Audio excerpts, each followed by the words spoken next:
Did you know you can generate more than 20 images in ChatGPT at the same time? If you didn't, I'll show you how. If you're like me and you love using ChatGPT to generate images, but you get stuck generating only one image at a time, which gets frustrating when you have a lot to make, then this video is for you. Open Google Chrome and go to the top right side. Click the three dots icon in the corner, look for extensions, and click on Visit Chrome Web Store. When the store opens, search for ChatGPT Image Auto. This is the extension you'll need to generate multiple images in ChatGPT. As you can see, I already have it installed. If you don't, just click to add it to your browser. Next, open ChatGPT. Go to the extension icon you just installed and click it. It opens this panel right here. This is where you input your prompts.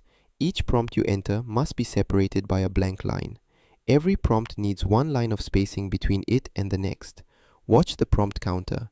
If I remove the spacing, it drops to 2. And if I add a line of spacing, it goes back up to 3. Spacing each prompt by one line is the only way the extension recognizes them as separate prompts. When you're done, choose the aspect ratio you want. If you want to attach a reference image to a particular prompt, click here and add it. If not, just leave it and click Add to Queue. I already have some images here, so ignore those. These are the 3 prompts we just added. If you don't like one, click the delete icon to remove it from the queue. Once everything's ready, click Run and it starts generating your images. The images are generated automatically and downloaded straight to your computer. You don't need to do anything. This alone has saved me a lot of work.